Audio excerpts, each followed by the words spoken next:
नमो सद्गुरु भक्त कल्याण मूर्ती, नमो सद्गुरु भास्करा पूर्ण कीर्ती.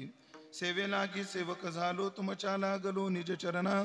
अहो स्वामी तुकया देवा यावरी न करावा अवेर. संपाद ज्ञानंच विदाय भक्तिं विलोकितो येन समाधिराज. वैराग्यवंतं सुविचारयुक्तं नमामि जोगं शिरसा गुरुंतं. जयांचे केलिया स्मरण होय सकळ विद्यांचे अधिकरण. तेच वंदो श्री चरण श्री गुरूंचे ते नमस्कारोनी आता. उदार भक्त त्रैलोकी मात जयाची केला भगवद्गीते अर्थ. ऐसे समर्थ तेही लोकी. सेवेकरता निवडलेला अभंग शांती ब्रह्मश्री एकनाथ महाराज यांचा 4 चरणाचा अत्यंत गोड सुंदर प्रसिद्ध असा हा अभंग असून या अभंगातून शांती ब्रह्मश्री एकनाथ महाराज विश्वमौली ज्ञानोबा महिमा गातायत. विठाला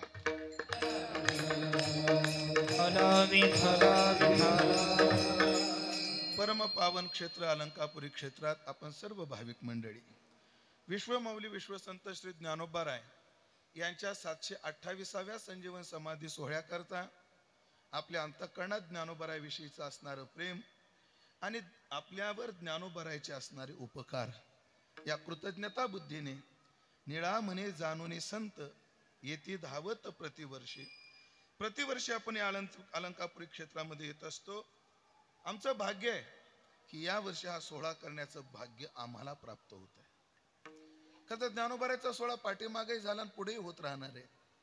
पण कल खेल में हम हो न हो पण सोहळा मात्र सदैव होणार आहे. आमचं भाग्य एवढं आहे की या सोहळ्याचं याही वर्षी आम्हाला साक्षीदार होण्याचं भाग्य प्राप्त झालं. ज्ञानोबाचा जो समाधी सोहळा आहे तुम्ही आणि मी करतोय असं नाही. आज त्रैलोक्यातले सगळे देव या अलंकापुरी क्षेत्रामध्ये आहे. ज्ञानोबाचा दिव्य सोहळा आज या ठिकाणी संपन्न होतोय. पण त्या दिव्य सोहळ्यामध्ये आम्हाला प्रवेश नाही आहे अजून. पण जोपर्यंत त्या दिव्य सोहळ्यात प्रवेश होत नाही तोपर्यंत आपण हा सोहळा आपल्या परीनं करू. आणि हा सोहळा करत असताना प्रत्येक भाविक आपापल्या परीने ज्ञानोबा विषयीची असणारी आस्था प्रगट करत असताना या उत्सवाचं आयोजन करत असतात. त्यामध्ये आमचे परमार्थ स्नेही महाराष्ट्रातील एक मृदंग प्रचारक मृदंग वादक आदरणीय हरिभक्तपरायण रमेशजी महाराज गोरे ज्यांना सर्व आदरानं गुरुजी म्हणतात असे आमचे रमेशजी महाराज गोरे यांनी जी श्रीनाथ संगीत शिक्षण संस्था जी आळंदी स्थापन केली या संस्थेच्या माध्यमातून ते या भक्ती उत्सवाचं आयोजन या वारीच्या पर्व काळावर करत असतात. आणि ते करत असताना आजच्या एकादशीच्या संध्याकाळची चिंतन सेवा आदरणीय महाराजांच्याच आज्ञेतून प्रेमातून माझ्या वाट्याला आलेली आहे. ज्ञानोबा तुकोबा जशी बुद्धी देतील तसं मी अभंगाचं चिंतन करण्याचा प्रयत्न करणार आहे. खरं तर मला हिवाळ्यातही घाम फुटलाय. त्याचं कारण आहे जेव्हा एकच फोकस अंगावर असतो तेव्हा गरमी वाढते. इथे 2 आहेत तसे फोकस 2च आहेत. बसलेले अनेक फोकस आहेत त्याची गरमी जास्त. कोणी गायनाच्या क्षेत्रातलं फोकस आहे, कोणी वादनाच्या क्षेत्रातलं, कोणी कीर्तन क्षेत्रातील फार दिग्गज मंडळी आज या कीर्तन मंडपामध्ये उपस्थित आहे. खरं तर त्यांच्या प्रसन्नतेकरता माझं वक्तव्य माझं चिंतन खरं पडेल न पडेल पण माझा प्रामाणिक प्रयत्न राहील की करीन संतांशी कर्णभूषणे ज्ञानोबा म्हणतात. प्रयत्न राहील, होणार नाही पण प्रयत्न करील. तुम्ही बोलविल्या मी बोलेन एवढी कृपा सर्व श्रोते माय बापांनी माझ्यावर करावी अशी भावना व्यक्त करतो. मगाशी मी वाक्य बोलून गेलो की ज्ञानोबाचा दिव्य समाधी सोहळा आज अलंकापुरी क्षेत्रामध्ये मग नेमिली या तिथी अष्टमी कृष्ण पक्षी समर्थी.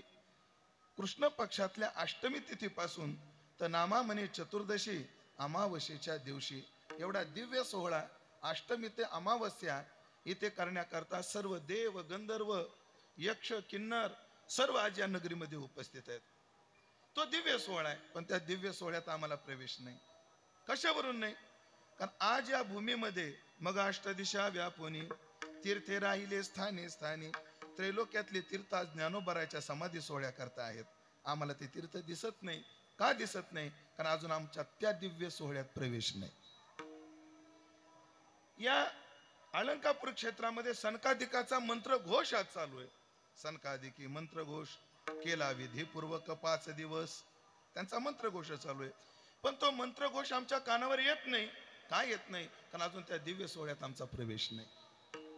हो, या क्षेत्रात आबा महेश शारदा आळविती 7 राग 21 मूर्छना. महेश आणि शारदा स्वतः 7 राग, आता त्यांनी कोणते कोणते निवडले कोणास ठाऊक. कदाचित त्यांनी शिवरंजनी निवडला असेल, कदाचित त्यांनी मुलतानी निवडला असेल, कदाचित बटियार ललत बी निवडला असेल. 7 राग आणि त्याच्या 21 मूर्छना आज त्या गात आहेत. हा हा हु गंधर्व गाती, त्यांचे गायन चालू आहे. पण ते आमच्या कानावर नाही. त्याचं एक कारण की अजून त्या दिव्य सोहळ्यात आमचा प्रवेश नाही. पण त्या दिव्य सोहळ्यात प्रवेश होण्याकरता ज्ञानोबरायांनी आमच्यावर कृपा करावी अशी आपण ज्ञानोबरायाच्या चरणी प्रार्थना करू. आणि ज्ञानोबरायाची कृपा होण्याकरता आम्ही कृपेला पात्र होऊ. त्यांची कृपा होणारच आहे, पण आम्ही कृपेला काय झालं पाहिजे? पात्र झालं पाहिजे. हो, सर्व इथं प्राप्ती नसते, इथं पात्रता पाहिजे परमार्थात. प्राप्त काय करायचं? म्हणजे अवधान एकले दिजे मग सर्व सुखासी प्राप्त होईजे नाहीये, सर्व सुखासी पात्र होईजे. ते पात्र आम्ही व्हावं, त्या पात्रतेला आम्ही यावं अशी प्रार्थना ज्ञानोबरायाच्या चरणी करू. आणि ती पात्रता कधी येईल? जेव्हा ज्ञानोबरायाविषयी आपल्या अंतःकरणात गाढ प्रेम निर्माण होईल तेव्हा. वैकुंठवासी गोले बाबा बोधे बाबा एक वाक्य कायम सांगायचे, अनेक वेळा सांगायचे. बाबा प्रवचन करत नव्हते, कीर्तन करत नव्हते, पण बैठकीत असं एक वाक्य बोलून जायचे जे 1000 कीर्तन करून जो समन्वय साधणार नाही ते एक वाक्य साधत होत. एक गोड वाक्य, सगळ्यांना आवडण्यासारखं वाक्य. आवडण्यासारखं नाही, सगळ्यांना प्रेरणादायी ठरेल असं वाक्य. बाबा काय म्हणायचे? अशोक महाराज बाबाचं वाक्य ऐका. बाबा म्हणायचे, आमचं भजन, आमच्या वाऱ्या, आमचा परमार्थ कधी सफल झाला? ज्या दिवशी ज्ञानदेव आणि तुकाराम म्हटल्याबरोबर डोळ्यात टचकन पाणी येईल, त्या दिवशी आमचं भजन पूर्ण झालं. एवढं प्रेम आमच्या अंतःकरणात ज्ञानोबराविषयी झालं पाहिजे, तुकोबाविषयी झालं पाहिजे. प्रेम पाहिजे म्हणजे ज्ञानोबराविषयी.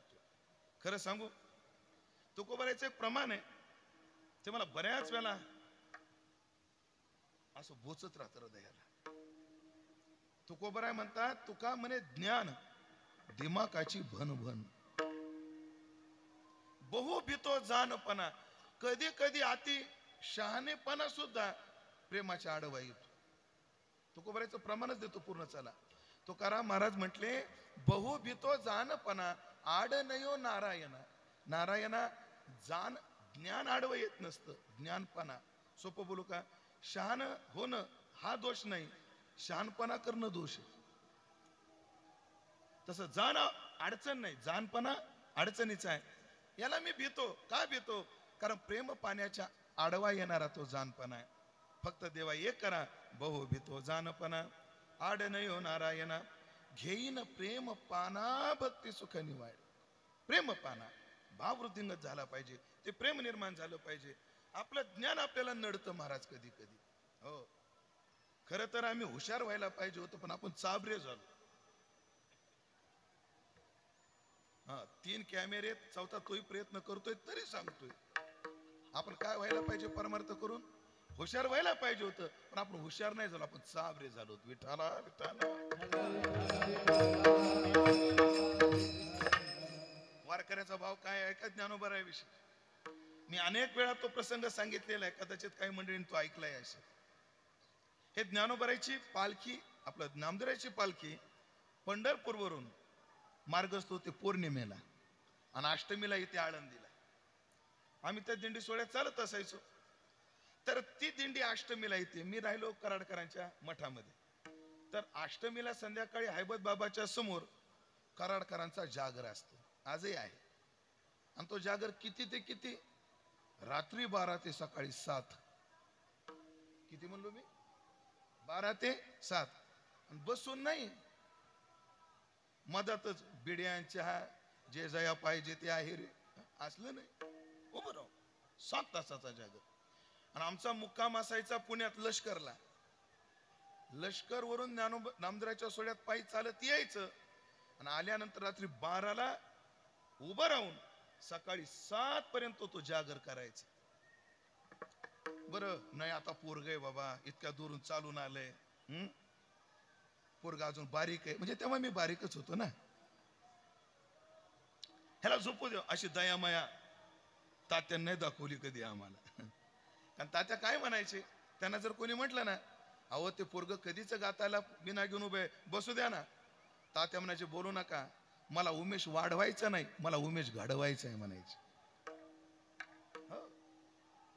उभा राहून मग मी काय केलं, मी एक केलं, त्या सोहळ्यामध्ये चालत आलो आणि संध्याकाळी पुन्हा उभं राहायचंय म्हणून मी आपल्या पुण्यावरून आलेला रोड एक जुन्या पुलावर जातो आणि एक नव्या पुलावरून येतो. म्हणजे सोपं बोलू का, एक पलीकडून जातो एक आराधना समोरून जातो, तो रोड. हा जरा परिचय लवकर होतो, बाकी काही नाही. मी काय केलं, हळूच दिंडीतून काढता पाय घेतला, पळायला लागलो. तेवढ्यामध्ये एक वारकरी पळत आला, वारला तो वारकरी. त्याने माझा हात पकडला आणि मला विचारलं कुठे निघाला. राधाकिशन बुवा, आम्हाला रात्री बी जागराला उभं राहावं लागतं, फार पाय दुखतात, थोडा जाऊन आराम करतो. बिलकुल नाही म्हणले, आधी ज्ञानोबाराजवळ जायचं आणि मग घरी जायचं. मला रात्रभर पुन्हा उभं राहायचंय. त्या वारकऱ्याने जे वाक्य वापरलं ना, हृदयाला पाना फोडणारं वाक्य होत.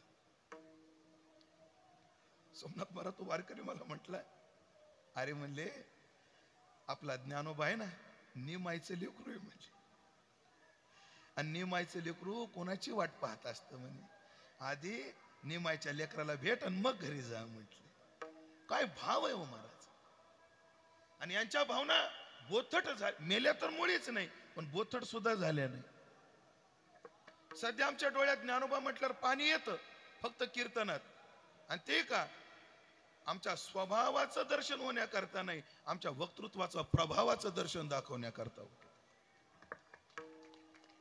हा दंभ आहे महाराज आमच्या परमार्थातला, प्युअर प्युअर प्युअर प्युअर दंभ आहे, प्युअर दंभ. काय ते वारकरी जगतात, ही भावना ज्ञानोबाराविषयी झाली पाहिजे. किती भावना.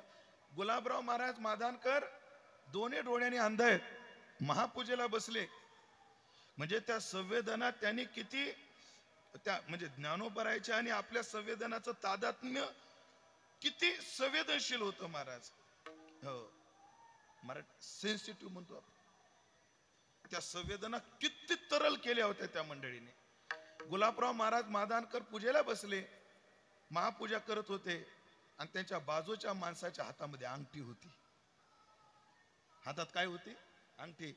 आणि त्या समाधीला धुत असताना ती अंगठी घासत होती, तर त्या संवेदना यांना जाणवल्या. आणि माधानकर महाराज, गुलाबराव महाराज म्हटले, अरे कोणाच्या तरी हातात अंगठी वाटतं, माझ्या ज्ञानाईला त्याचे ओरबाडे ओढले जातात. हा भाव आहे, हा भाव आहे, हे प्रेम आहे. आणि हे ज्ञानोबाराविषयी आपल्या अंतःकरणात काय झालं पाहिजे, वाढलं पाहिजे, वाढलं पाहिजे. पण नियम आहे काय मंडळी, एखाद्या व्यक्तीविषयी एखाद्या वस्तूविषयी भावना कधी निर्माण होते, जेव्हा त्या वस्तूचा त्या व्यक्तीचा महिमा कळाला तर. विठाला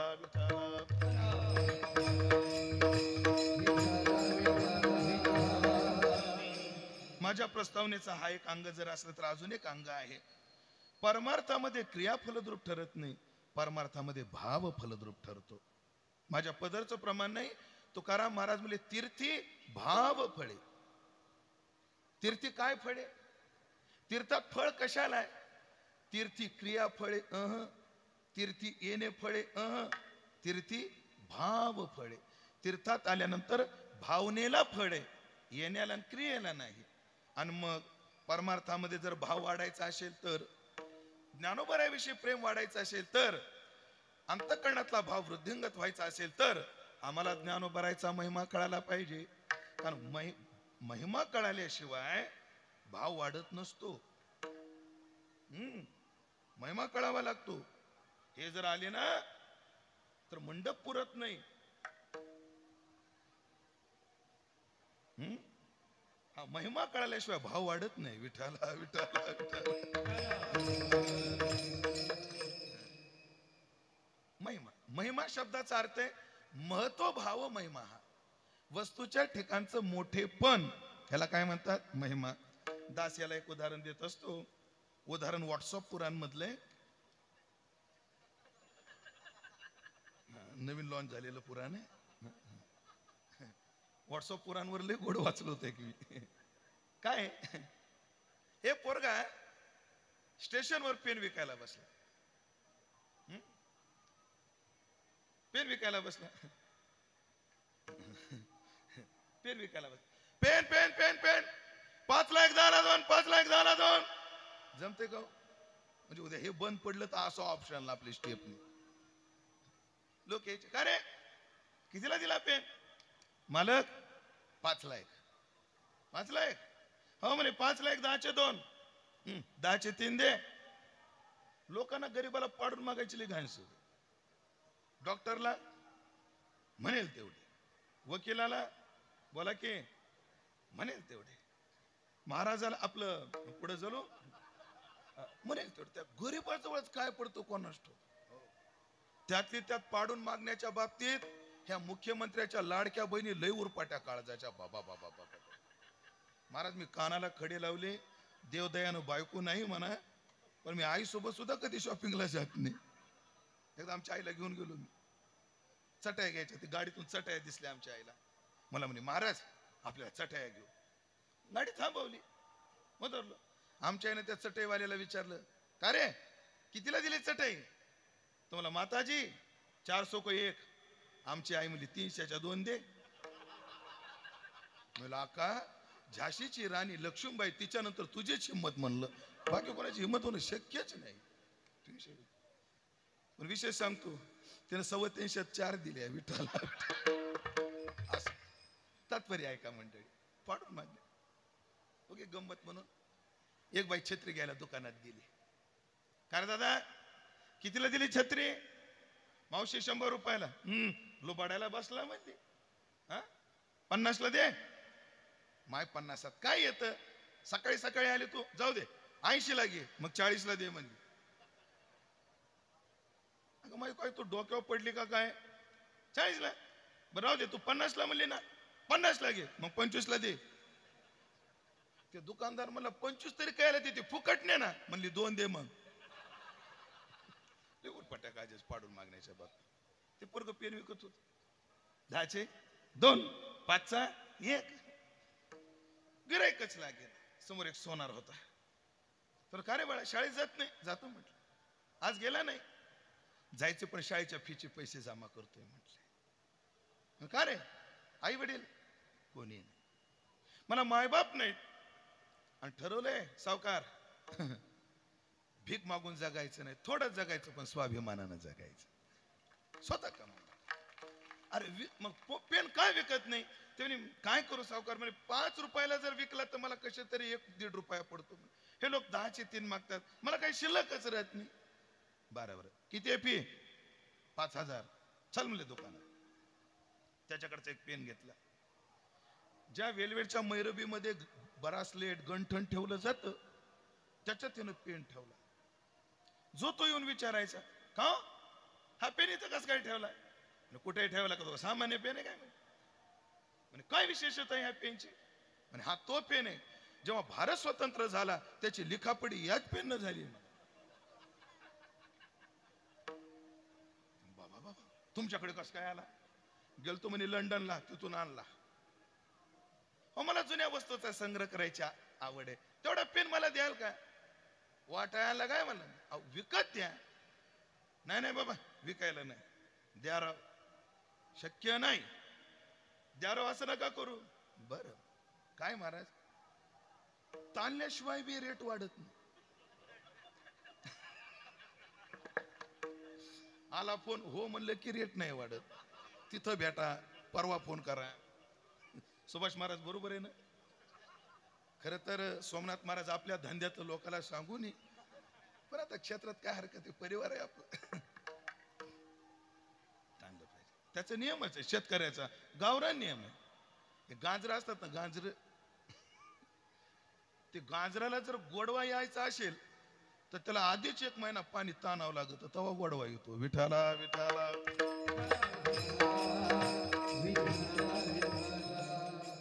साहेब या. आमचे बुडगुजर साहेब म्हणजे सगळ्या महाराज लोकाला उजेडात आणणारा माणूस आहे. बघा तुम्ही, कोरोनाच्या आधी ज्यांना फेटा पाहिल्यावर मुंग्या यायच्या, लॉकडाऊन उठल्यावर त्यांना दहाव्याचं प्रवचन सुद्धा गोड लागू लागलं. त्याचं कारण काय? ताणल्याशिवाय गोड येणे. कितीला दिला हो पेन? ते विकायला नाही आणला, पण तुमची इच्छा आहे ना, देतो म्हटलंय. नाही का म्हटलं, मला काय ह्याच्यात कमवायचं नाही, आल्या भावात मी देतो. जेव्हा दुकानदार म्हणतो ना मला ह्याच्यात काही कमवायचं नाही, त्याच्यात अख्खं वाक्य सायलेंट असतं. काय? मी तुम्हाला चुना लावलेला आहे, हे अख्खं वाक्य सायलेंट. आणि जेव्हा एखादा बाप म्हणतो ना अहो आमची पोरगी म्हणजे गरीब गाय, पोरगी पाहायला गेल्यावर, त्याच्यात अख्खं वाक्य सायलेंट असतं. काय? तिला शिंग आहेत, गाय गरीबच आहे, तिला शिंग आहे. इकडं मागून मी 25,000 आणला, त्याच्यापेक्षा 1 रुपया देतो म्हटलं. लगेच खिशातल्या कणा कणा काळपट 50 नोटा त्यांनी काढल्या, त्याच्या हातात दिल्या. त्यानं ते घेतल्या. त्याला पेन मिळाल्यामुळे तो निघून गेला. त्या पोराला त्या सावकारानं पैसे दिले, त्याला पैसे मिळाल्यामुळे तो निघून गेला. दुकानदाराचं काम झाल्यामुळे तो निघून गेला, आणि दृष्टांत संपल्यामुळे मी निघून आलो. आता झाला विषय. तात्पर्य आहे, पेनची किंमत काय? 5 रुपये. 5 रुपये. पण ज्याची किंमत 5 आहे त्यालाच 25 का मिळाली? त्याचं कारण आहे, त्याचा मोठेपणा कळाला, महिमा कळाला. महिमा भाव वाढत असतो. म्हणजे जेव्हा आपण ज्ञानोबाराच्या क्षेत्रात येऊ, संताजवळ जाऊ, देवाजवळ जाऊ, तेव्हा आम्हाला महिमा कळायला पाहिजे, महिमा कळायला पाहिजे. पण महिमा कोणाच्या तोंडून नाही. एकले गोड विचार आहे, पटला तर घ्या. वाचून महिमा कळून, वाचण्यातून म्हणजे वाचनातून कळालेला महिमा, ऐकण्यातून कळालेला महिमा आणि अनुभवातून आलेला महिमा फरक आहे. वाचण्यात काय येतं? काही लोक कोणाविषयी काय लिहितील सांगता येत नाही, आणि काही माणसं कोणाबद्दल काय बोलतील सांगता येत नाही. कालच मी कीर्तनात बोलून गेलो रमेश महाराज. हो, काय काय माणसाचा हात पळत नाही, आणि लोक म्हणतात लय लय बाजबाज येतो. आणि आमच्या महाराजाची लयच हालत नाही. अरे हात पळत नाही ते सांग ना. कधी कधी कोणाचा महिमा कसा वाढेल सांगता येत नाही. पण ऐक्यू महिमा, वाचलेला महिमा आणि अनुभवलेला महिमा, नाथांनी ज्ञानोबारायचा गायलेला महिमा, याची विशेषता काय आहे? ज्ञानोबारायांनी, नाथांनी त्यांच्या आधीच्या संतांकडून महिमा ऐकला, संत वाङ्मयात वाचला आणि स्वतःही अनुभवला. विठाला विठाला.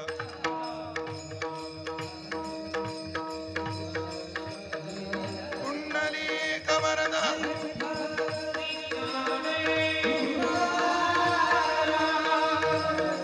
ज्ञानराज माझी योग्याची माऊली, ज्ञानराज माझी योग्याची माऊली,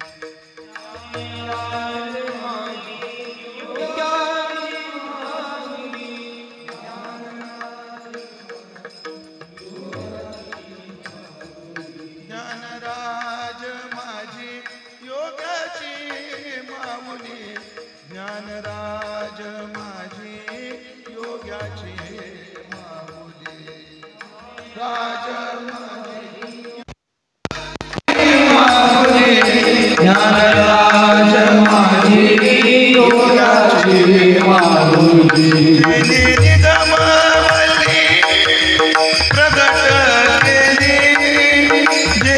निगमावली प्रगट केली,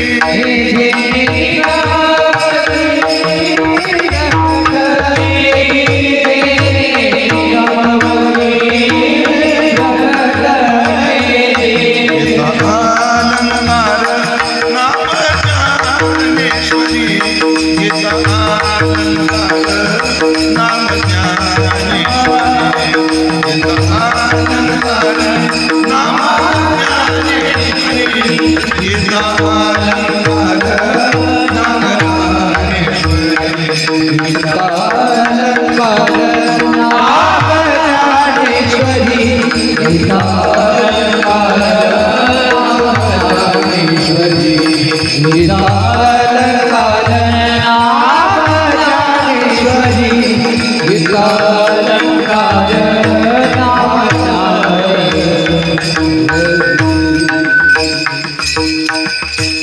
नामा म्हणे श्रेष्ठ ग्रंथ ज्ञानदेवी.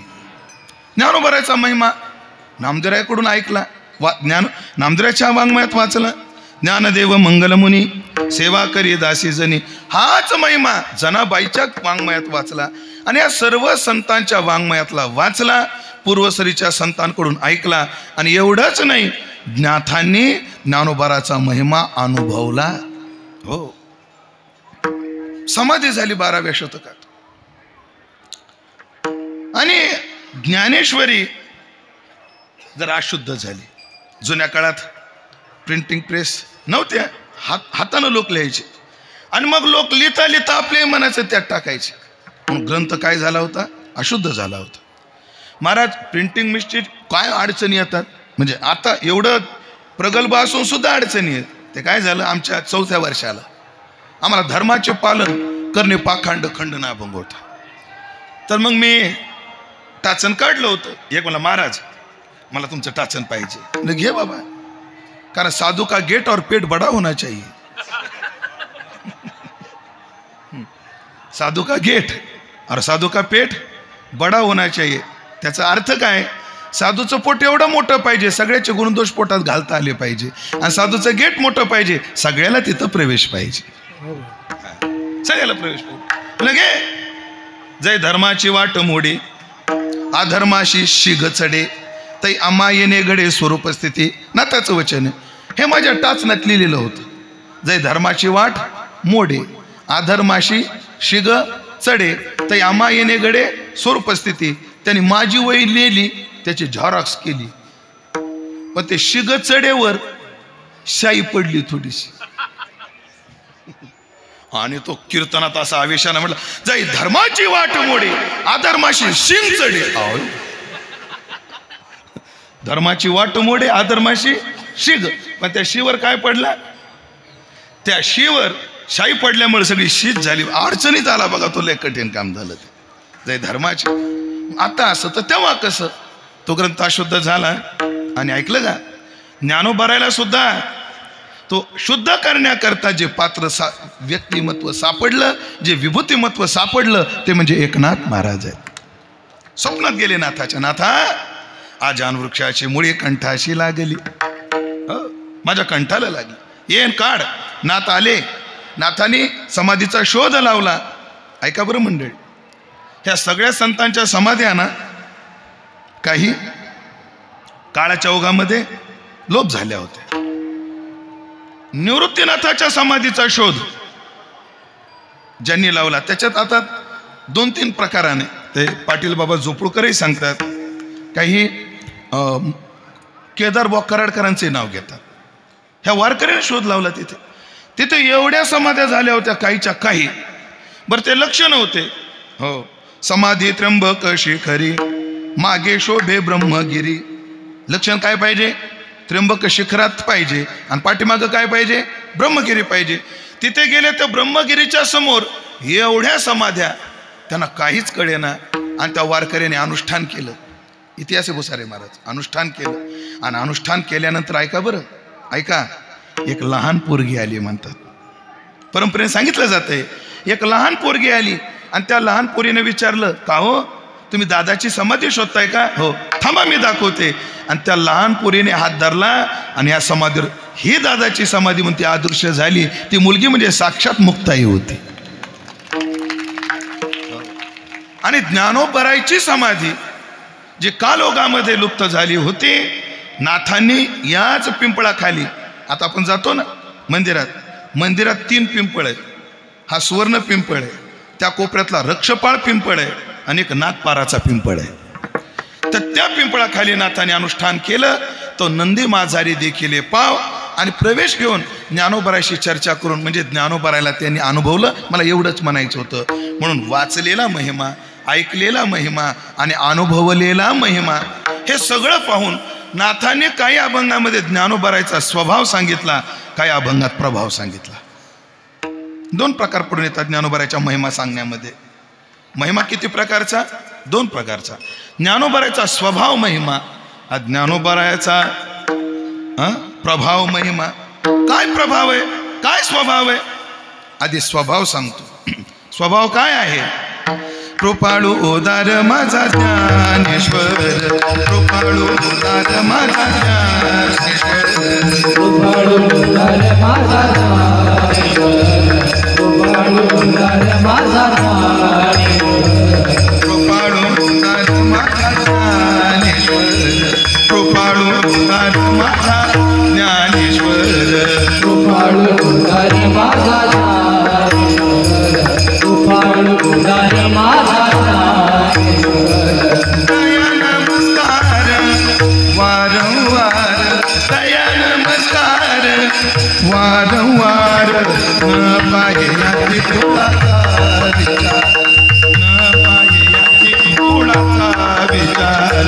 दया नमस्कार वारंवार, दया नमस्कार वारंवार, न पाये याची कुळाचा विचार, न पायाती कुळाचा विचार. कृपाळू उदार माझा ज्ञानेश्वर, कृपाळू उदार माझा ज्ञानेश्वर, कृपाळू उदार माझा ज्ञानेश्वर, कृपाळू उदार माझा ज्ञानेश्वर, कृपाळू उदार माझा ज्ञानेश्वर, कृपाळू उदार माझा ज्ञानेश्वर, कृपाळू उदार माझा ज्ञानेश्वर, कृपाळू उदार माझा ज्ञानेश्वर. दया नमस्कार वारंवार,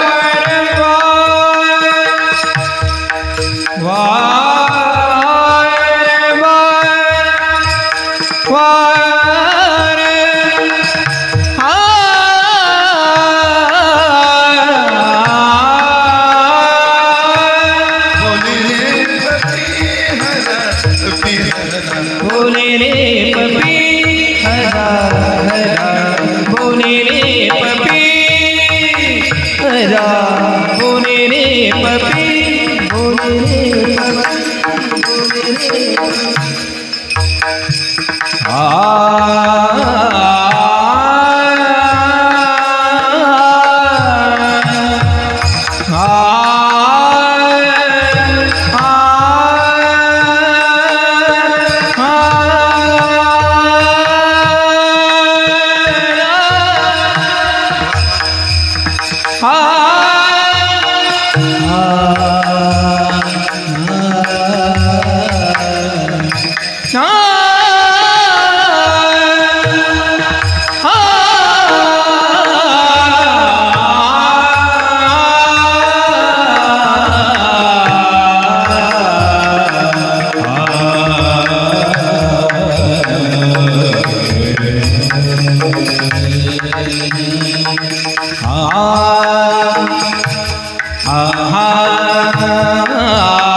कृपाळू, हो कृपाळू ज्ञानोबा. ज्ञानाबाई माझी अनाथाची माय, असं कृपाळू ज्ञानोबारायचा स्वभाव आहे.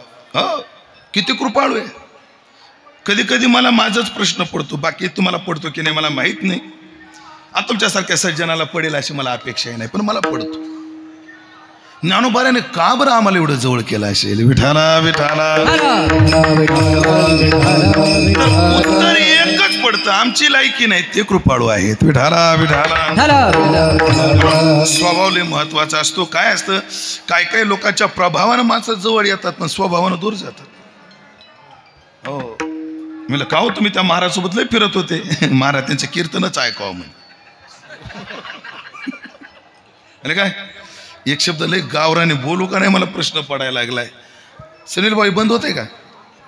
1 मिनिटासाठी होते. हा बटनावर बंद होते ना.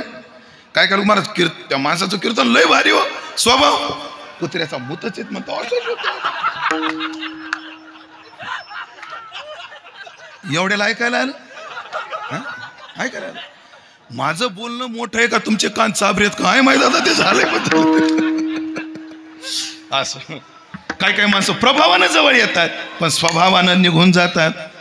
ज्ञानोबराचा स्वभाव एवढा गोड आहे आणि ज्ञानोबराचा प्रभाव काय आहे अनेक अभंगात गायलाय. तसा आजच्या अभंगात गायला. आजच्या अभंगात ज्ञानोबराचं नाव कुठंच नाही पण या वर्णन ज्ञानोबराशिवाय कोणाचंच नाही. विठाला विठाला.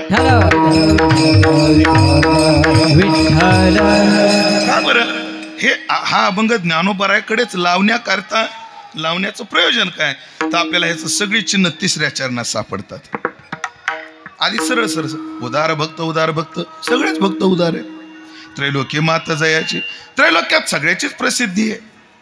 हो, केला भगवद्गीते अर्थ एकट्या ज्ञानोबराने केला का? शंकराचार्याने केला नाही, सगळ्यांनीच केलेला आहे. केला भगवद्गीते अर्थ ऐसे समर्थ ते हे लोके. त्रैलोक्यात सामर्थ्याने युक्त अनेक भक्त आहेत पण बोलविला रेडा चालविले भिंती आणि चांग देवा ते उपदेशिती हे चरण आम्हाला बलात. हा अभंग ज्ञानोबराच्याच महिमेचा आहे. हे करायला भाग पाडत. हो भाग पाडत. कसं असतं एखाद्या व्यक्तीचं वर्णन बाहेरून जरी असलं तर एक गुण असा असतो तो जर सांगितला नाही त्याच्याशिवाय शक्यच नाही. अशी उदाहरणं आपल्याला देता येतात, खूप देता येतील. आता मला एक बी आठवत नाही तो भाग निराळ. पण अशी उदाहरणं देता येतील. आता वेळ कमी आहे, बघू पुन्हा कधीतरी. असं म्हणायचं होतं मी आधी. असं पण वर्णन ज्ञानोबरायचं. काय महिमा आहे ज्ञानोबरायचा? काय सांगू ज्ञानोबरायचा महिमा काय आहे. म्हणजे आता स्वभाव सांगितला, आता ज्ञानोबरायचा प्रभाव काय आहे. ज्ञानोबरायच्या प्रभावाचा एक विशेष नाथ महाराज अभंगाच्या 1ल्या चरणात. उदार भक्त उदार भक्त उदार भक्त उदार भक्त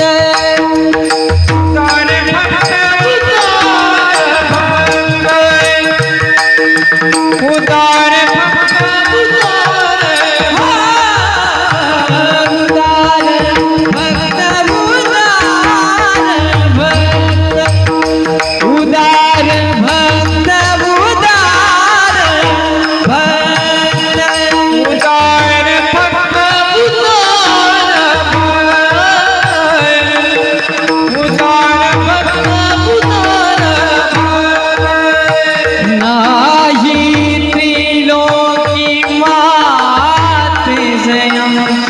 नाही त्रैलोकी मात त्रैलोकी मात जयाची त्रैलोकी मात जयाची केला भगवद्गीते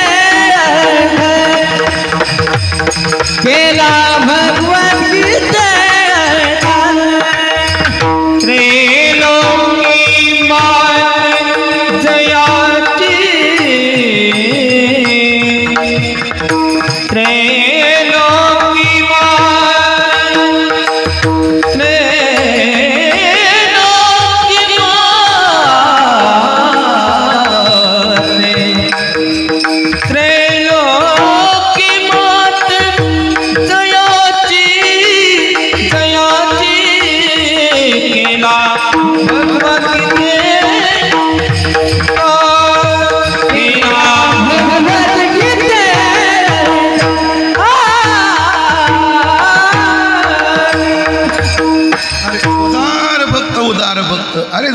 आहेत हे, खूप उदार आहेत ज्ञानोबा. औदार्य प्रत्येक वेळेला परिस्थितीच असतं असं नाही. उदारता कशी असते, प्रत्येक वेळेला धन दिलं, अहो ते महाराजले तो व्यक्ती फार उदार आहे, कोणाला नाही म्हणतच नाही. कोणाला कपडा देतो, कोणाला दान देतो, कोणाला वस्त्र देतो. हे जसं औदार्य आहे ना, तसं औदार्याचं अजून एक लक्षण आपल्याकडे. काय लक्षण आहे? अयम निजहा परो व्यक्ती गणना लघु चेतसा. ज्यांचं चित्त संकुचित आहे त्यांना वाटतं हा माझा, हा परका.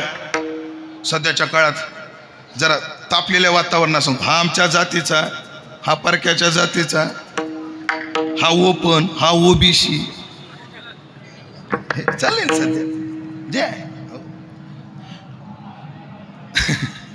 अयम निजहा परवेती गणना लघु चेतसा. ज्यांचे हृदय शूद्र आहेत ना ते, पण उदाराचरिता नाम तू वसुधैव कुटुंबक. ऐका ज्ञानोबरायचं औदार्य सांगतो आधी 5-10 मिनिटं, आणि मग राहिलेला अभंग 2-2.5 तासात सोडतो, मग कीर्तन संपवतो. ऐका ज्ञानोबरायचं औदार्य. कोण्या काळातलं औदार्य? 12व्या शतकातलं औदार्य. ऐका काय औदार्य. स्वतः ब्राह्मण कुलोत्पन्न असून, लय जबाबदारीने बोलतोय मी, ब्राह्मण कुलोत्पन्न असून बघा तुम्ही ज्ञानोबरायचं औदार्य. उच्च कुळात जन्म आहे. कीर्तन करायला काय काय लागतं माऊली? कीर्तनकाराकडे काय काय पाहिजे? मोजा यादी. कीर्तन सदानंद गुरुजी म्हणायचे, लय गोड काय काय वाक्य होते गुरुजींचे. सदानंद गुरुजीला सुभाष महाराज तुम्ही ऐकले, तुम्ही ऐकले. गुरुजींना ऐकलेली माणसं बरीच आहेत, पण गुरुजीला नुसतं ऐकलेली, गुरुजीला समजून ऐकलेली कमी आहेत. गुरुजी काय म्हणायचे सदानंद गुरुजी? कीर्तनकाराकडे काय पाहिजे म्हणजे कीर्तनाकडे गायनाचं अंग पाहिजे. हो, नका का जोरात बोलताय ना, पण स्वरात आलं पाहिजे थोडं तरी. आबा कीर्तनकार सुरेल नसला तरी चालेल, पण आसुर नसाव. हो, काय काय कीर्तनकाराची अशी अडचण असते महाराज. मी कीर्तनात टाळ घेऊन उभा राहण्याची आमची सवय. हो, चला आता तुमच्या एवढा आमचा आवाज नाही, पण आहे ना जसं असेल तसं. नवनाथ महाराज यांचे आवाज म्हणजे समृद्धी महामार्ग, कुठं स्पीड ब्रेकर नाही. आणि आमचा आवाज म्हणजे प्रधानमंत्री ग्राम सडक योजना. याला किती खाचा किती खळगे, कोणाची कोंबडी जरी मेली तरी स्पीड ब्रेकर. कशा? कारण योजनाच कोणती? प्रधानमंत्री ग्राम सडक योजना. महाराज पहा तुम्ही, ज्या कीर्तनकाराला स्वर नाही, हो, त्याला साथ करत असताना काय होतं? जो कीर्तनकार स्वर नाही गप्प बसतो त्याला सोपं जातं साथ कराय. झालं माझं बोलणं. काय कायला स्वर नाही गप्पी बसत नाहीत महाराज, लई त्रास होतो अशांचा. हा, हो, कीर्तनकार मनोने भिन्न भेद नाही, मनोने भिन्न भेद नाही, भिन्न भेद नाही.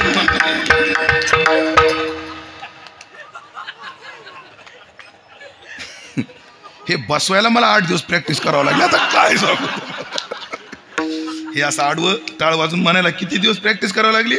8 दिवस प्रॅक्टिस करावं लागली तेव्हा जमल. आणि तुम्हाला एकदा ऐकून बसल, या भ्रमात राहू नका तुम्ही, हा ध्यानात राहू द्या. गाय कीर्तनकाराकडे स्वर असला पाहिजे. नसे नका मंजूळ, पण काहीतरी असो. गुरुजी म्हणायचे कीर्तनकाराकडे दृष्टांत कौशल्य पाहिजे, दृष्टांत कौशल्य पाहिजे. कीर्तनकाराकडे अभ्यास पाहिजे, पाहिजेच. एक सांगू का, सगळी ग्रंथ वाचली पाहिजे. एवढा जरी वेळ नसला, आपण जो अभंग कीर्तनाला घेतलाय त्याला तरी प्रामाणिक न्याय देण्यापुरता तरी अभ्यास पाहिजे. जो अभंग घेतला, राहिला बाबा सगळा गाथा नाही सांगता येत सगळ्यांना. ज्ञानेश्वरीच्या प्रत्येक ओवीचा अर्थ सगळ्यांना सांगता येत नाही, पण आपण जो घेतलाय निदान तेवढ्याचा तरी तेवढं. महाराज असे मोगम सटर आपलं बोलतात हेच अभंगाच्या पहिल्या चरणात सांग. अरे काही संदर्भ नसतो, काही संदर्भ नसतो, आणि हेच अभंगाच्या पहिल्या चरणात. आता बिचाऱ्या गायकाला बी म्हणावं लागत, त्यांना तरी काय म्हणतात. अभ्यास पाहिजे, वक्तृत्व पाहिजे. हा, सभा धीटपणा पाहिजे. सगळ्यात महत्वाचं कीर्तनकाराला अवसान आलं पाहिजे. आपण जिथं कीर्तन करतोय ना त्या वातावरणाचं काय आलं पाहिजे, तर ते वातावरण अवसानात घेता आलं पाहिजे. हो, काय काय वेळेला असं होतं महाराज अवसानच पुरत नाही, त्याचा आवाकच साधत नाही. मी आता तेव्हा आपलं बस चर्चा चालली. आपल्याकडे 3 प्रकारचे कीर्तनकार आहेत. एक कीर्तनकार कुठेही टाका एकच नंबर. दुसरा प्रकार चांगलं वातावरण असलं तर 1 नंबर, आणि जरा वातावरणात काही कमी जास्त असला की फेल. आणि काही काही कीर्तनकार असे ते प्रसिद्ध काय हाच मला प्रश्न आहे. त्याच्याकडे फार आवाज आहे असेही नाही, फार अभ्यास आहे असेही नाही. बिचारे का प्रसिद्ध आहेत कोणास ठाऊक. मी कोणाची निंदा करायला सुभाष महाराज देवा शपथ उभा नाही. हो काय चर्चा चालली आहे आपली की कीर्तनकाराकडे काय काय लागतं. ते म्हणायचे गायन असावं, अभ्यास असावा, वक्तृत्व असावं, दृष्टांत कौशल्य असावं. आणि अजून एक वाक्य होतं गुरुजीचं, लक्ष देऊ नाही का बरं. ते म्हणायचे कीर्तनकाराकडे अभिनय असावा, माकड चाळे नसावी. कीर्तनातला अभिनय वेगळा आणि माकड चाळे वेगळे.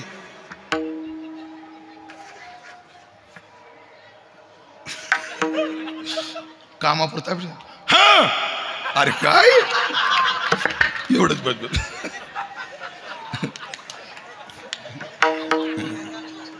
कारण ह्याच्या पुढे माझा स्वभाव ढकलला जात, मी त्याला काय करू आता बस एवढा. तर हे केलं ते कमी आहे. विठाला विठाला विठाला विठाला. आणि ऐका आता लक्ष द्या मंडळ, या केशव महाराज एवढी कीर्तनाची मी गुण सांगितले. या ज्ञानोबराकडे कोणता कमी आहे, कोणता कमी आहे. ज्ञानोबराकडे उत्तम गाण्याचा आवाज आहे, ज्ञान आहे. हो, ज्या अर्थी ज्ञानोबर आहे, स्वरा माझी स्वाऊ पंचमू जैसा. स्वरा ज्ञानोबर म्हणतात जसा स्वरामध्ये पंचम आहे. हो, आणि बाकी षडज आणि पंचम हे फक्त स्थिर स्वर आहेत, बाकीचे विकृत आहेत. मला ती शास्त्रीय भाषा माहीत नाही काय शब्द आहेत. पण कसं ऋषभ कोमल पण आहे, शुद्ध पण आहे. गांधार शुद्ध पण आहे आणि कोमल पण आहे. मध्यम शुद्ध पण आहे आणि तीव्र पण आहे. दैवत शुद्ध पण आहे, कोमल पण आहे. निषाद शुद्ध पण आहे आणि कोमल पण आहे. पण षडज आणि पंचम हे मात्र स्थिर स्वर आहेत. त्यामध्ये स्वरा माझी स्वावा पंचमू जैसा. अजून तुम्ही अभ्यास करा मंडळी. हे माझं आबा माझं महाराज माझं चुकत असेल कदाचित, तुम्ही नंतर सांगा. पण पंचम जो आहे ना तो कसा आहे, लय आरडावं लागत नाही. पंचमात जर आपण काही म्हणजे आमची जी पद्धत आहे ना, ते म्हणजे महाराज तुम्ही लय मध्यमातल्या चाली जास्त का म्हणता. त्याचं कारण खर्जात गोड लागत नाही, षडजात आवाज पुरत नाही. खर्जामध्ये गोड लागत नाही. उदाहरण खर्जात बघा, देवाची द्वारी उभा गोड लागतं, आवडलं नाही बघा याला. षडजात आवाज पुरत नाही, खर्जात चालत नाही. मग थापटा का देवाची द्वारी उभा पंचम मध्यम स्वरा माझी स्वाव पंचमो जैसा. ऐकलं का. ज्ञानोबराला संगीताचं ज्ञान आहे. कशावरून अजून जेव्हा नामदेवाचं कीर्तन चालू होतं, जनाबाई म्हणली पहिली चाल म्हणा आनंदी जनी म्हणे ज्ञान देवा बोला, जनी म्हणे ज्ञान देवा बोला, जनी म्हणे ज्ञान देवा बोला, जनी म्हणे ज्ञान देवा बोला भंग.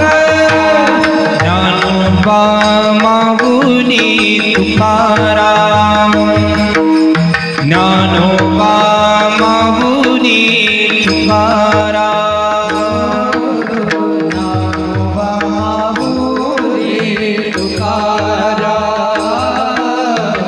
ज्ञानोबा मागुनी तुकाराम, ज्ञानोबा मागुनी तुकाराम, ज्ञान ज्ञानोबा माऊली तुकाराम ज्ञानोबा माऊली तुकाराम ज्ञानोबा माऊली तुकाराम एक चटाणी धानी एक चटाणी धानी चंद्रभागे पाडवळी माझा ज्ञानराजा गोपाळासी नायवानी माझा ज्ञानराजा गोपाळासी नायवानी माझा ज्ञानराजा गोपाळासी नायवानी माझा ज्ञानराजा गोपाळासी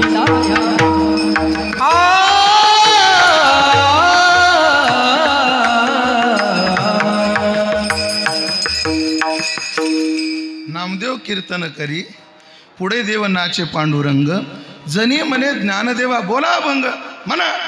जेव्हा ज्ञानोबाराय म्हटले पुढचं चरण लय महत्वाचे. अभंग बोलता रंग कीर्तनी भरला. ज्ञानोबारायने चाल म्हटली आणि कीर्तनात काय भरला? रंग भरला. गायकानं जर चांगली चाल म्हणली तर कीर्तनात चव येते आणि त्यानं जर काही म्हटलं तर कीर्तन चौपट होतं बघ.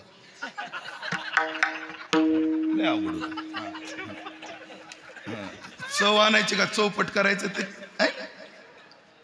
असे. ज्यार ते ज्ञानोबाराय अभंग म्हणतात रंग भरतो त्यार ते ज्ञानोबारायला स्वराचं ज्ञान आहे. वेळ कमी आपल्याकडे पटपट जातो. दृष्टांत कौशल्य काय? ज्ञानेश्वरी उघडा मग ज्ञानोबारायचं दृष्टांत कौशल्य कळतं. ज्ञानोबारायचं वक्तृत्व आहे का? बोली अरूपाचे रूप दावी. विषयांतर केलेलं तज्ञ लोकांना आवडत नाही पण ज्ञानोबारायचं विषयांतर सुद्धा लय गोड आहे. गोवी आहे का? ज्ञाना तू संत स्तवनी रतसी तरी कथेची से न करीशी पण निराळा बोल बोलशी सनागर. ज्ञानोबाराय तो जेव्हा संतांचं वर्णन करायला लागला विषय काय चालला हे तो विसरून जातो. पण ज्ञाना तो विषयाच्या बाहेर जरी बोलायला लागला लय गोड बोलतोस रे. हा शेरा एखाद्या चापलूशी फॅन न दिलेला नाही. हे सध्या एक लय अवघड झालं. कोण्या गावात गेलं काय केलं बाबा तास ऐकायला भेटत नाही. फक्त तुमच्या कीर्तनात पोट भरतं बघा बाकी काय राहिलं नाही. आणि कधी बी युट्यूबला मी तुमचेच कीर्तन ऐकतो. हे प्रत्येक कीर्तनकाराला बोलतो. असे थोडे आहेत ते सोडून द्या जे तत्वनिष्ठ आहेत किंवा ते खरंच आपले फॅन असतात. म्हणून आपल्या भोवती जमा झालेली गर्दी पाहू नये. माणसाला दर्दी किती ते पाहिजे. आता अंदाज लय चुकतात. एक कथाकाराची कथा चालू. राजा परीक्षित वनात गेले. खरंय महाराज. त्याला तहान लागली. खरंय महाराज. त्याला ऋषीने शाप दिला. खरंय महाराज. राजा सर्व संघ परित्याग करून वनामध्ये गेला. खरंय महाराज. ते कथाकार म्हटले खरंच खरंय का भाऊ? एकदा सोसाट्याचा वारा सुटला. खरंय महाराज. आणि हिमालय पर्वतच दुभंगला. खरंय महाराज. सगळ्या गावातल्या माशांनी गुळाच्या ढेपी नेल्या आणि हिमालय पर्वत चिटकून टाकला. खरंय महाराज. अरे बावळट ह्याच्यातलं काहीच खरं नाही. काहीच खरं नाही ना. खरंय महाराज. अरे तुला मी फार हुशार श्रोता समजत होतो तू तर बावळट निघाला. खरंय महाराज. आणि तुझ्यासारख्या बावळटाला जो तोडून मी 8 दिवस सांगण्याचा मूर्खपणा केला. खरंय महाराज. अंदाज येत नाही. ज्ञानोबारायच्या वक्तव्याला एखाद्या चापलूशी फॅन नाही. माझे शब्द कदाचित माझ्या शब्दाचं मला काय म्हणायचं ते तात्पर्य तुमच्या लक्षात आला असावं. साक्षात निवृत्तीनाथ म्हणतात निराळा बोल बोलशी सनागर. हे ज्ञानोबारायचं वक्तव्य आहे. हे ज्ञानोबारायचं संगीत ज्ञान आहे. ज्ञानोबारायचं ज्ञानाचे सागर आहेत. दृष्टांताचं कौशल्य आहे. आणि काय असतं सगळं असून सुद्धा समाजावर प्रभाव पडणं अवघड गोष्ट असते. ज्ञानोबाराय प्रभावी संत आहेत. असं असताना उदार्थ ऐका लक्ष द्या लक्ष द्या. हे सगळं असताना नामदेवराय म्हणतात ज्ञानोबाराय म्हणतात नामदेवा तुम्ही कीर्तन करा मी टाळ घेऊन उभा राहतो. हे अवधारी आहे.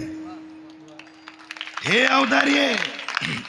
हे अवधारी आहे की एक उच्चवर्णीय एका शिंपी समाजातल्या पोराला म्हणतो तुम्ही कीर्तन करा. आणि मी टाळ घेऊन उभा राहतो. हे 21व्या शतकात नाही, 12व्या शतकात, म्हणून हे अवधारी आहे. हे ज्ञानोबारायचं अवधारी. त्या काळामध्ये जातीयता एवढी पसरलेली असताना, जेव्हा एकदा ऑइलिंग करतो मी पूर्वार्ध म्हणतो, आबा तुम्ही सगळ्यांनी उत्तरार्ध म्हणायचं.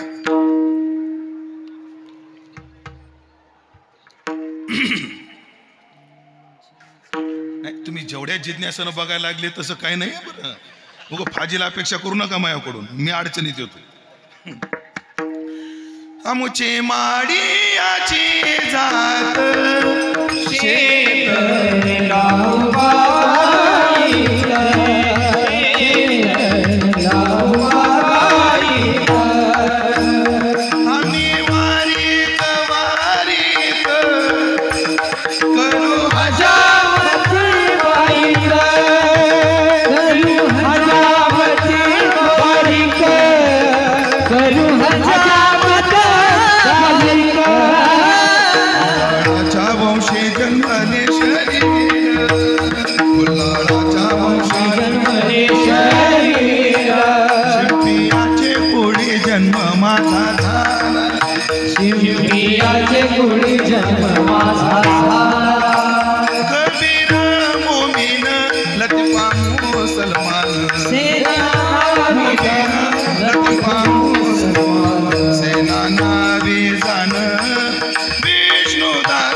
नाही, स्त्री आले, पुरुष आले, महार आले, माग आले, आणि ज्ञानोबारांनी आज सगळ्यांना एका जागी केलं. मिळविली मादी वैष्णवान, वैष्णवान मिळविली मादी वैष्णवान, वैष्णवाची मिळविली मादी वैष्णवान, वैष्णवाची मिळविली मादी वैष्णवांचे. काय अवधान, सामान्य नाही ही गोष्ट. त्या काळात कोण्या शतकात? 12व्या शतकात. आज 21व्या शतकात जातीवर राजकारण फिरायला लागलं. वाईट ह्याचं वाटतं नवनाथ महाराज मला. जातीवर राजकारण फिरतं यात नवल नाही, जातीवर सत्य व्हायला लागले. विठाला विठाला, माळ्याच्या सप्त्यात वंजारी नाही, वंजाऱ्याच्या सप्त्यात मराठा नाही, मराठ्याच्या सप्त्यात कोणी नाही. काय अडचण. उदार ज्ञानोबा आहे. अजून अवधारी आहे का? चांगदेव आले, चांगदेव आले. म्हणून सर्व धर्म समान आहेत हा नारा या वारकरी संप्रदायात पुकारणारा, शिंग फुकलेला पहिला क्रांतिकारक संत ते म्हणजे ज्ञानोबा आहे. अवधारी सगळ्याला जवळ केलं. अजून पहा, तत्वज्ञानाची भाषा सांगतो आता. ज्ञानोबा आहे योग परंपरेचे आदिनाथ गुरु, सकळ सिद्धांचा, त्यांचा शिष्य मच्छिंद्रनाथ, मच्छिंद्राने बोध, गोरक्ष वळला, गहिनी प्रसादे आणि ज्ञानदेवासार. परंपरा योगाची, योगाची परंपरा असताना सुद्धा अष्टांग योगे नसिनीजे, योगाच्या मार्गाला येऊ नका. हे कसं म्हणण्यासारखं आहे माहिती का? माझं कीर्तन ठेवू नका, अशोकवाचं ठेवा. हे हलक, आपलं हृदय मोठंच लागतं याला. हे अवधारी ज्ञानोबारायचं, तत्वज्ञानातला अवधारी.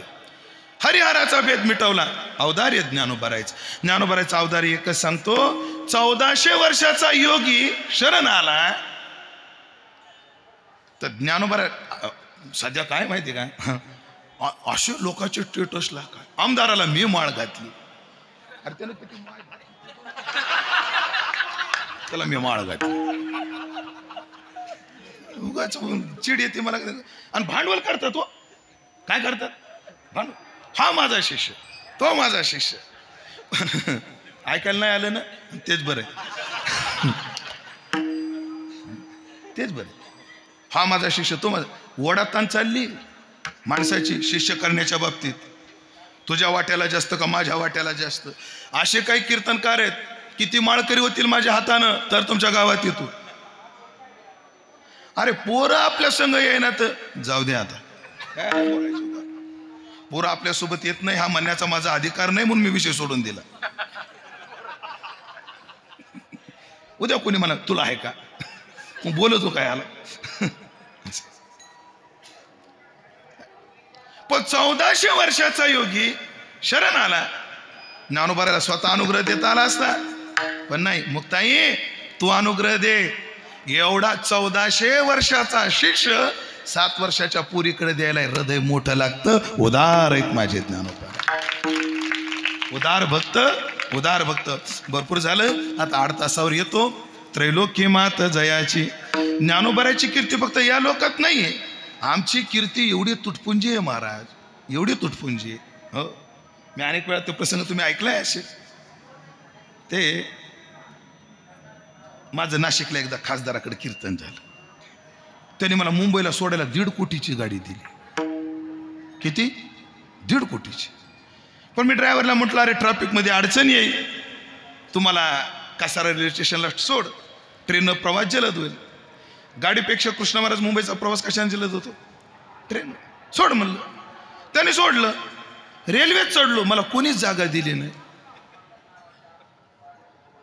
2 तासापूर्वी खासदार गाडी देतो आणि रेल्वेत बसल्यावर कोणीच जागा देत नाही. ही आपली प्रतिष्ठा आहे. ज्याला कोणाला गग आहे ना, झुकेगा नाही साला. ज्याला कोणाला गग आहे ना, गग आहे. रमेश महाराज एक वाक्य बोलतो, ज्याला कोणाला आपल्या प्रतिष्ठेचा संपत्तीचा गग आहे त्याला कधीतरी आपल्या वलयाच्या बाहेर जाऊन यावं, मग कळतं या जगात आपली लायकी काय, आपली लायकी काय. आपल्या क्षेत्रात अरे आपली गल्ली में तो कुत्ता भी शेर होता है, दुसऱ्याच्या जाऊन पाहिलं पाहिजे. हा, म्हणून आपली प्रतिष्ठा खोलीत बसल्यावर आपल्या भोवती लोक किती आहे याच्यात नाहीये, एसटी जागा किती देतात याच्यात आहे. पण माझ्या ज्ञानोबाची कीर्ती काय, त्रैलोक्य मात जयाची. उभारीला ध्वज ते लोकावरी, ऐसी चराचरी कीर्ती ज्यांची, ऐसी चराचरी कीर्ती ज्यांची, ऐसी चराचर कीर्ती ज्यांची, ऐसी चराचर कीर्ती ज्यांची. ज्ञानोबाची मात कशी आहे एवढी प्रमाणानं सिद्ध करतो समाधीच्या प्रसंगात. बाकी आपण कना सगळ्या सांगून मोकळा, तुम्ही मोकळे मी बी मोकळा. ऐका, त्रैलोक्य मात लय गोड. समाधी प्रसंगातले 3 चरण ऐका. ज्ञानोबाची या लोकातली कीर्ती आधी सांगतो. कोण्या लोकात? या लोकात. काय कीर्ती आहे? सेवेते साधू संत मनोवेद माझा,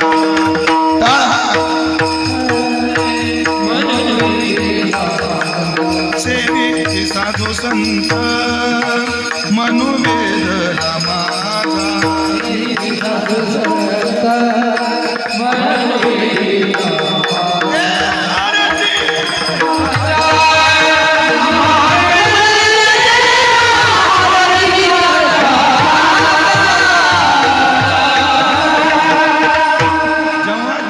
समाधीला होते किंवा ज्या काळात ज्ञानोबराय होते त्या काळात जेवढे या महाराष्ट्रात संत नाही या भारतात जेवढे संत होते तेवढे ज्ञानोबरायला मानत होते. हो, इथं एक कीर्तनकार दुसऱ्याचं ऐकायला तयार नाही. पण संतांकडून प्रतिष्ठा म्हणजे ज्ञानोबरायची मात या लोकात. त्रैलोकी आपल्याला सिद्ध करायची. आता कुठं कुठं सिद्ध करायची? मृत्यू लोक, वरचे लोक आणि पाताळ लोक. प्रमाण लक्ष देऊन ऐका फक्त. आता या लोकात ज्ञानोबाची काय आहे? कीर्ती आहे. अरे ठीक आहे, वंचना करती जन दुष्ट नष्ट, पण मुख्य श्रेष्ठ श्रेष्ठ वंदिता ती. लोक मला म्हणतात, काय महाराज 25 वर्ष झाली तुम्ही आप कीर्तन करतात, अजून तुम्हाला घर बांधता आलं नाही? मला आता बांधता आलं महाराज, नाही बांधता आलं. पण मला त्याचं इतका सुद्धा खेद नाही. मी नारदाच्या गादीवर आहे, माऊलीला विचार, माऊली माझ्यासोबत असतात. कधी खंत वाटलं की मला घर नाही, अशी खंत कधी होती? कधीच. मला त्याची खंतच नाही. कारण माझं वैभव काय, शेखर महाराजासारखे, चैतन्य महाराजासारखे, तात्यासारखे मला कीर्तनाच्या तारखा देतात. अजून काय पाहिजे? हे विद्वान लोक म्हणतात, उमेश बा आमच्याकडे कीर्तन करा, आणि महाराज ह्या लेकराचं कौतुक करायला पुढं बसतात. म्हणून चला, मला आळंदीत घर लवकर बांधता आलं नाही ते सोडून द्या, पण साधूच्या हृदयात जागा मिळाली. हे काय वैभव कमी आहे? म्हणून साधूच्या निकषाला उतरणं. तुकाराम महाराजा लोक काय म्हणतात त्याची चिंताच नाही, कारण आपण चिंतन केलं. अरे वाळो जनमज म्हणतो शिंदे, लोकाला काय लागलं? लोक कोणाला जगू देत नाही. धोत्रच नेसायला राव, फेडलं धोत्र, आता तो पॅन्टीच बा काय भोंगळे हिंडी, तो काय त्याला काय करतो काय? केस वाढत, आता तो जटाधारी झाला. बिचाराने जटा कापल्याने वन साइड केला, आता तर हिप्पीत ठेवली. लोक बोलायला लागून त्याने चप्पी केली शेवटी. आता तर लय साधू चप्पी केली राव. लोकांच्या समोर मुंडकं कापून ठेवल्याशिवाय त्यांना बरं वाटत नाही. लोक काय बोलतात त्याची चिंताच नाही तुकाराम महाराज. आणि परमार्थिकाला नसावी. मजते हसतील संत, खेद वाटावा मी संत मला काय म्हणतील, आणि सेविती साधू संत या लोकात कीर्ती. पर ज्ञानोबराची वरच्या लोकात कीर्ती. इंद्रचंद्र देव येती, ब्रह्मादिक गीती गाती, यम वरुण बृहस्पती ओवाडती पंचारतीया. म्हणजे त्रैलोक्यातले देव, इंद्र येतो, चंद्र येतो, इथं ज्ञानोबराय करता. म्हणजे ज्ञानोबराची मात जशी इथं आहे, तशी ज्ञानोबराची मात वर पण आहे. काय झालं म्हणे, मग ज्ञानोबराच्या समाधी सोहळ्याला सगळे संत आले, त्रैलोक्यातले देव आले, आणि ते आल्यावर त्यांनी कीर्तन चालू केली, उद्गोष चालू केला.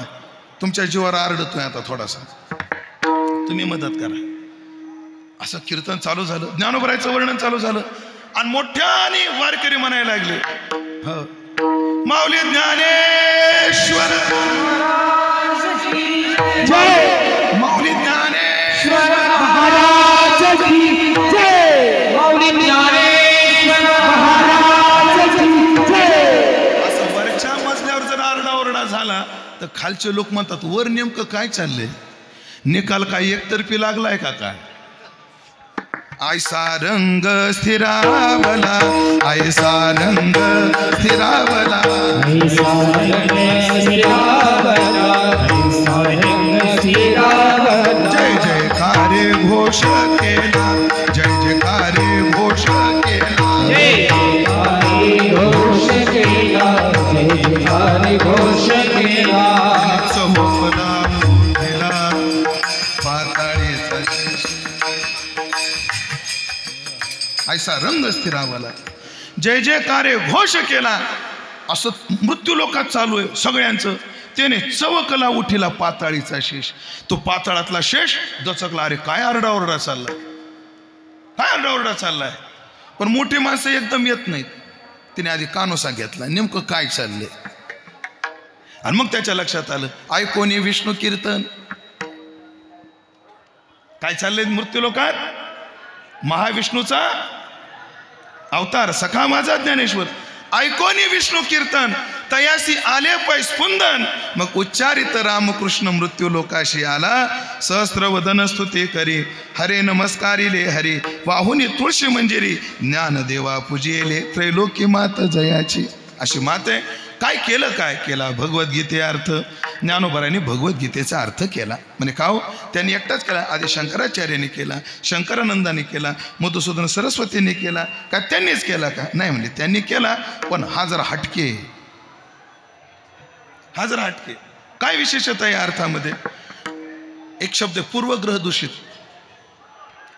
काय काय लोकांनी अर्थ आपल्या परंपरेचा प्रसार करण्याकरता केला, पण ज्ञानोबराने गीतेचा अर्थ समाजाला कळावा म्हणून केला.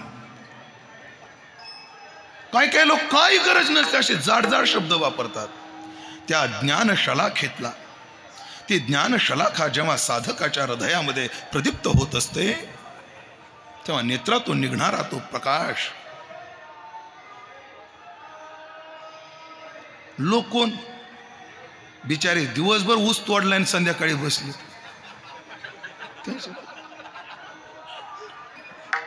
हा काय प्रकार आहे? लोकाला समजावं हा उद्देश आहे का मी किती प्रभावी बोलू शकतो हा उद्देश आहे.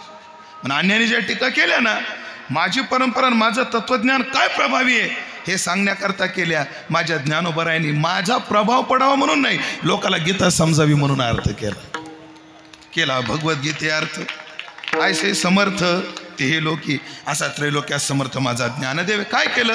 बोलविला रेडा, पैठणमध्ये रेडा बोलवला सगळ्यांना माहिती आहे. चालविली भिंत सुद्धा चालवली.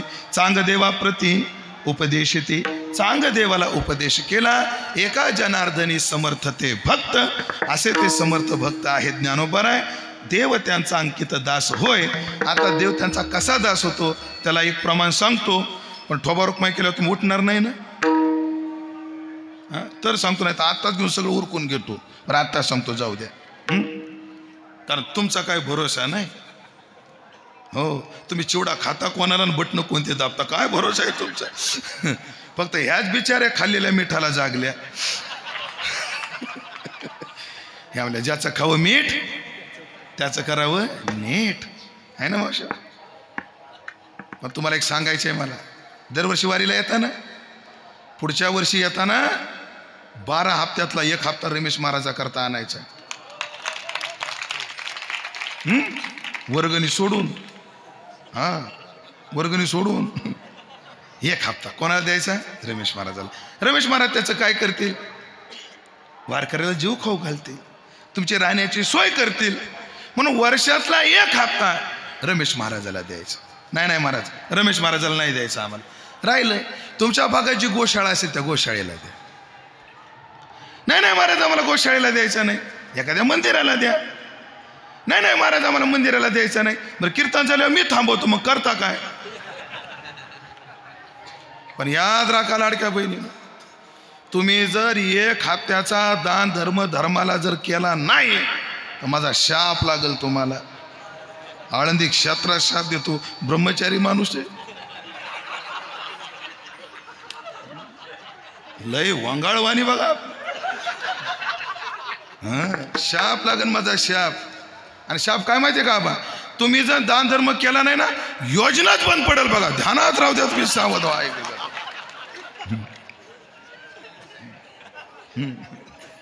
चला, तुमचा काय भरोसा नाही, आधी सांगून घेतो. एका जनार्दनी समर्थ ते भक्त. किती सामर्थ्य! विषय त्यागाचं सामर्थ्य. किती सामर्थ्य! देवाला दास करण्याचं सामर्थ्य. किती सामर्थ्य सांगू आता. काय वानू आता ज्ञानोबाची ख्याती, काय त्याची ख्याती वर्णू. मग एकच सांगतो, देव त्यांचा अंकित दास होय. देव त्यांचा दास होतो. काय दास होतो?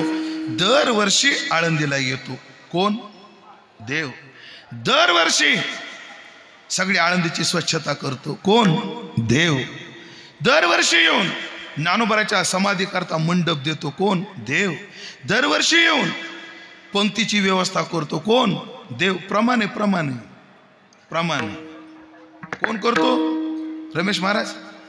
तुम्ही जीव घालता का? देव जीव घालतो. आणि देवाच्या मनातच आलं तुम्हाला जीव नाही घालायचं. मग पनीर करा, नाही तर मशरूम करा. पुशी तो जगाशी. हा तर ध्वन्यर्थ झाला. पण स्पष्ट अर्थानं इथं येतो. कोण? देव. समाधीची स्वच्छता करतो देव. सगळी व्यवस्था करतो देव. कशावरून? प्रमाण. ऐका, संपला आता. धन्य धन्य तो विठ्ठला. ऐकताय ना? धन्य धन्य तो विठ्ठला, धन्य प्रत्यक्ष देखिला, धन्य समारंभ येथिला. सोहळा करी भक्ताचा, सोहळा करी भक्ताचा, सोहळा करी भक्ताचा.